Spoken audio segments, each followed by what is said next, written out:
Magandang araw po sa inyong lahat mga kababayan at welcome back dito po sa PNR at ito nga mga karabyo natin, huli si Salde. Nako, biglaan to, saldi ko, tutuluyan na. Ayan mga kababayan, patungkol po riyan ang ating alamin at bibigyan ng reaksyon ngayong araw na ito. Pero bago pong lahat mga kababayan, sa mga hindi pa po nakapag-subscribe sa ating munting channel ay pa-subscribe naman po. At palike na rin po ng video nito mga kababayan at eto na nga, simulan na po natin to.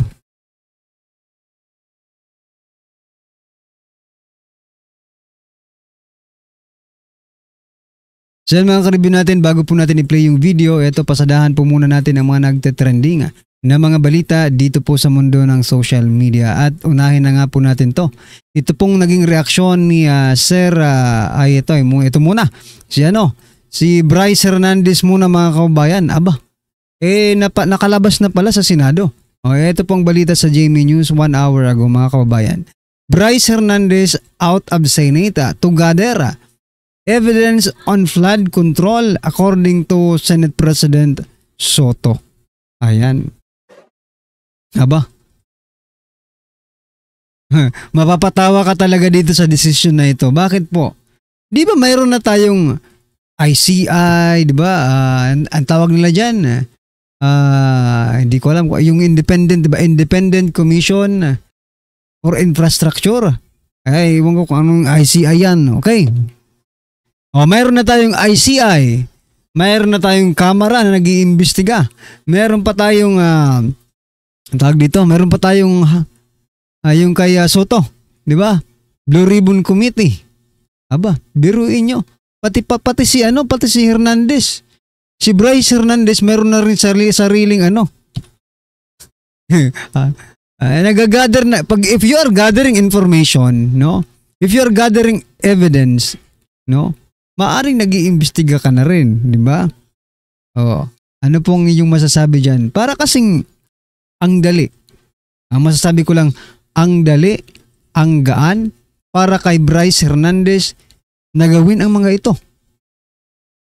Kung nagkataong bang Duterte ito, papayagan kaya ng Senado na lumabas at kumuha ng mga ebidensya, mangalap ng mga ebidensya laban doon sa mga senador? Di ba? Di ba mga kababayan? Iba kasi. Iba yung pakiramdam ko. Iwan ko ba? Kasi napagdaanan na po natin. No? Tingnan nyo yung kaya sa mga vloggers, di ba? Yung mga Duterte supporter vloggers. Yung kaya sino yung agent na yon? Si Sir Jonathan Morales. 'Di ba? Si Expedia Jonathan Morales, hindi naging madali sa kanya ang pag-iimbestiga ng Senado. 'Di ba? Hindi nga pinaniniwalaan yung kanyang mga statement kasi dinodurog ang credibility. How about this guy? How about this Bryce Hernandez mga kababayan? Parang napakagaan. I don't know Hindi ko alam kung ako lang pong nakakapansin. Napakagaan po ng investigasyon, napakagaan po ng buhay. Kumbaga kung nararanasan ngayon ni Hernandez ay nako. Dahil siguro hindi ito Duterte. Diba? Ewan ko lang mga kababayan kung ako lang ang feeling ko lang naman na parang, bakit ganito? Bakit pinapaboran? Even Lacson, Senator Lacson, parang, sige. Diba? Pabor na pabor sila dito kay sa mga sinasabi ni Hernandez, where in fact, Alcantara denied. No? Didn't confirm yung mga sinasabi ni Hernandez. Anong meron? Magtataka ka talaga. Anong meron dito kay Bryce Hernandez? Bakit ganito ang pagtatrato dito? No? Napakagaan. Ewan ko lang. Ang sama ng loob ko ngayon Iba kasi yung pag-iimbestiga ng mga nakarangan no? Parang walang tapang. Anyway. Ito na po yung sinasabi ko kanina mga kababayan na komento ni Sir Mark Anthony Lopez dito po sa naging statement ni President Bongbong Marcos Jr. Sabi po kasi ni President Bongbong Marcos Jr. Nasasyak ako na ganito na ang gobyerno. Paano tayo umabot sa ganito? Aray ko po. Wala na namang alam ang ating presidente, mga kababayan. Wala na naman pong alam si President Bongbong Marcos Jr. kung papaano po tayo umabot at humantong sa ganito. Kaliwat ka ng korupsyon ang mga investigasyon. Nako. Ito pong naging komento ni Sir Mark Anthony Lopez, no? Hinayaan mo, Mr. President, at ikaw na mismo nagpatunay na weak. Leader ka talaga. If you are trying to wash your hands off this plunder, you are not succeeding, sir. You simply unmasked your incompetence. Totoo. Palakpakan po natin. Parang naguhugas kamay. Patay mali siya sa mga nangyaring ito. Unang-una, Mr. President, ito na, Mr. President na tuloy tayo. Unang-una, President Bongbong Marcos Jr., no? Hinayaan mo eh. Bakit nasabi natin lahat na hinayaan po niya? Aba, yung executive number 1 ni President Bongbong Marcos Jr. is to abolish the Presidential Anti-Corruption Commission na itinatagpo ni ni former President Duterte. Yan po ang unang-unang ebidensya na hinayaan nyo na mangyari ito. Di ba? Baka sabihin, nagsisinungaling kayo ha. Hindi po, totoo pong inabolish nila yung Anti-Corruption Commission na yan. Pero ngayon, nagtatagpo sila ng ICI. Ano pa ito? At si Soto, mayroon din ha. Si Soto, mayroon din. Pinalitan niya lang yung pangalan. Binago lang yung pangalan, but the whole concept, ganun pa rin. Di ba? Anti-corruption pa rin. Mga ano. Anyway, ano pong inyo masasabi dyan? Pero ito si Trillanes, tumahol na naman si Trillanes, mga kababayan. Ito si Trillanes, pakinggan po ninyo ito. Sabi po ng Trillanes, I am telling you, mamimiligro ang ating bayan as long as she is Vice President and worse kung maging President yan someday. Niloloko mo bang taong bayan? Anong kinalaman ng pagiging Vice Presidente sa mga korupsyon na nangyayari ngayon? Bakit? Si Vice President Sara Duterte ba ang pumipirma dyan sa mga insertion na yan? Si Vice President ba ang gumagawa ng mga budget na yan? Si Vice President ba? Sa Vice President ba direktang nagre-report ang DPWH?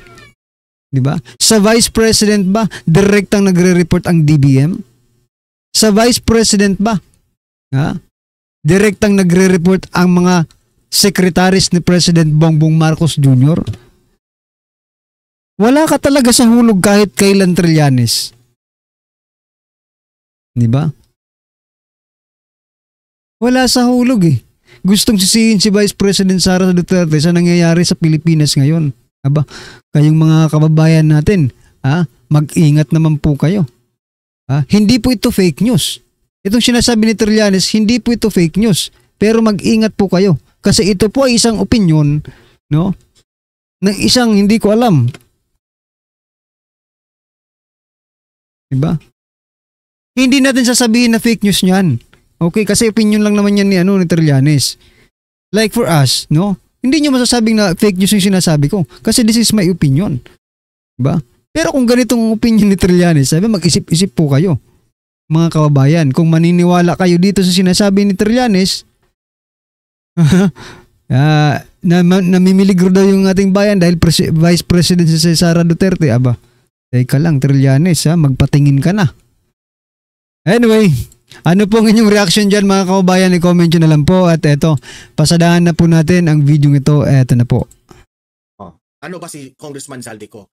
Hinahanap ngayon marami ng congressman ang gustong pauwiin si Zaldico at pananagutin sa mga aligasyon na ito. Okay? Sabi dito, for your personal trip is hereby revoked effectively immediately.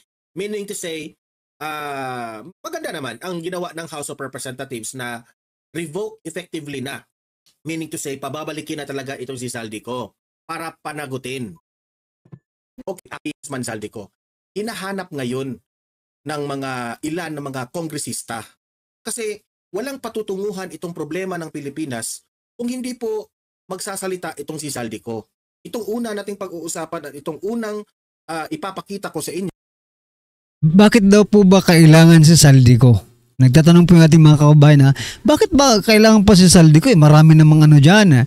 Marami ng mga tunggrista na pwedeng magsalita. Kasi po mga kababayan, si Zaldico po ang susi. Si Zaldico po ang susi para madawit si Tambaluslos yata, no? Itong si Ako Bicol Party List Representative Zaldico, pinababalik na ng Pilipinas ni Speaker D. Okay? So, ito yung pinalit ni House Speaker Martin Romualdez, si Speaker D. Tama rin naman eh. Dapat ikaw, Congressman Zaldico, bumalik ka na. Kasi kung hindi ka babalik dito sa Pilipinas, meaning to say, parang iniiwasan mo talaga at parang masasabi natin na guilty ka talaga dito sa mga may sakit nga sa puso. Diba? Kasi diba? Taong bayan, may sakit daw sa puso na ang taong bayan. Hindi na nagugustuhan ng taong bayan ang mga nangyayaring korupsyon. Laganap talaga. At sa pangalawang video na ako ipapakita ay itong programa ni Senator Marcoleta dito sa Net25 sa Gana ng Mamamayan. Dito in-explain ni Senator Marcoleta na hearing tayo ng hearing dito sa Senado, hearing tayo ng hearing dito sa House of Representatives, pinagbibintangan natin, inimbestigahan natin itong si Diskaya, inimbestigahan natin itong si Bryce, ikukulong natin sila, ikukulong natin ganon, ganyan, kakasuhan sila. Hindi ito. It's just the tail of the problem. Ang ulo ang dapat nating iharap. Kasi kung mga kababayan, kapag ulo pong hinarap dyan, nako, baka magpalit na tayo ng liderato. Di ba? Kapag ulo po ang hinarap dyan, magpapalit tayo ng liderato. Di ba? Ano sa masasabi niyo mga karbi natin? Kasi ang gusto ni Sir Don Mara TV, ulo daw ang iharap. Kapag ulo pong hinarap dyan, baka maging presidente agad si Vice President Sara Duterte. Si Martin Romualdez, nag-resign nga, nag-step down nga. Sino ang kanyang pinapalit sa kanya? Puta din. Minion rin niya. Kasamahan rin niya ang pinapalit. Di ba nakakatawa? Ngayon, magalong, bilisan nyo na. Naghihintay na ang taong bayan, yung mga independent body na binuo ni Bongbong Marcos. Puntahan nyo na si Martin Romualdez. Puntahan nyo na si Zaldico. Pauwiin nyo na si Zaldico. Di ba? Okay. Itong dalawang video. Dapat itong ICI, no? Itong ICI na ginawa nila, dapat pag nag-hearing sila, nag-hearing din ba yan? Dapat pag nag-gather sila ng information, dapat naka-broadcast din. Gaya ng sa Senado, ng House of Representatives, para nakikita po ng taong bayan, no? Kasi pag hindi po nila pinakita sa taong bayan, tapos at the end of the day, eto na po, Mr. President, ang aming investigasyon. Dapat pinapakita po ninyo sa taong bayan how you gathered information, how you gathered evidence, no? Parang taong bayan, kampante naman sa ginagawa ninyo, no? Baka mamaya mabulaga agad tayo ng ICI, di ba? Nauna pa yung ICI sa Senado, sa Kamara pag-iimbestiga. Then hindi nakikita ng bulag ang taong bayan sa ginagawa nila. Kasi malaking posibilidad na maloko tayo. Dito nga sa Kamara, dito nga sa Senado, binobroadcast pa, naluloko pa ang taong bayan. You know, di ba? Dapat, para ma-share natin, di ba? Para ma-share natin yung mga nila, pinag-uusapan. Hindi pwedeng mabulaga tayo sa mga impormasyong ilalabas nila. Tapos, done. Eto na, Mr. President. This is what we talk. Di ba? Eto na yung pinag-usapan natin. Tapos na. Hindi pwede yon. Dapat nakikita at hindi bulag ang taong bayan. Di ba? Sa mga ginagawa ng ICI. Yun ay papakita ko sa inyo ha. Yan ang i-react natin. Pero bago ang lahat. Okay. So heto, yung unang balita patungkol kay Zaldico. Marami ng congressman ang gustong pauwiin si Zaldico at pananagutin sa mga aligasyon na ito. Okay? Pasok! Inilabas ngayong araw ng tanggapan ni House Speaker Faustino Borge III ang una niyang direktiba kasunod ng pag-upo sa pwesto. Ito ay ang pabalikin sa Pilipinas si Ako Bicol Party List Representative Zaldico, dating chairperson ng House Appropriations Panel noong 19th Congress, at iniuugnay sa budget insertions na nagpondo umano sa mga maanumalyang proyekto. Una nang iniulat na nasa Estados Unidos si Ko para sa medical check-up. Sa sulat ng tanggapan ng House Speaker para sa kongresista na may petsang September 18, 2025, pinawawalang bisa na nito ang travel clearance para sa personal trip ni Congressman Ko. Anya, ginawa ito alang-alang sa interes ng publiko at sa gitna ng matitinding issue sa... Pinawalang bisa na raw ha. Sabi dito, for your personal trip is hereby revoked effectively immediately. Meaning to say, maganda naman ang ginawa ng House of Representatives na revoke effectively na. Meaning to say, pababalikin na talaga itong si Zaldico para panagutin. Okay? Tingnan lang natin kung mag-show up itong si Zaldico o hindi na ba siya magpapakita. Ayan ang malaking tanong. Kasi kung hindi magpakita itong si Zaldico, wala, finish na. Finish na talaga. Aba, hindi pa finish yan mga kabayan. Kapag hindi po nagpakita si Zaldico at hindi umuwi dito sa Pilipinas, gamitin po nila yung technique, yung strategy, yung pamamaraan na ginawa nila sa pagpapauwi dito kay Congressman Arnie Teves. Diba? Ano bang ginamit nila? Interpol? O Interpol din. Ha? Diba? Sabi nga ni Vice President Sara Duterte, sa pagkidnap sa ama niya, ang bilis niyong gumalaw. Dapat kidnapin daw din po si Zaldico sa Amerika. Totoo naman eh. Diba? Kayong mga ang bibilis niyo pag Duterte, pero pag dito sa mga inayutak ng mga kawatan, ayaw kasi nilang tawaging kurap eh. Masyado daw simple kung kurap lang. Dapat ang itatawag, itong ating mga kababayan, na mga netizen, sabi nila, dapat kawatan, magnanakaw ang itawag sa kanila. Ngayon, wala tayong choice. Kurap lang sana ang itatawag natin, pero dahil nga sa gusto ng ating mga kababayan na kawatan ang itawag natin, wala tayong magagawa. Dito po sa mga kawatan, lalo na ito na nasa Amerika, lagot ka. Hindi po sabihin finish na. Guilty siya. Okay? So, anong ibig mong sabihin doon, Mar? Wala na. Goodbye na yung pera. Yan kung guilty, kung hindi babalik. Kung hindi siya babalik, wala na talaga tayong maibabalik na pera dyan. Kung anong aligasyon nila.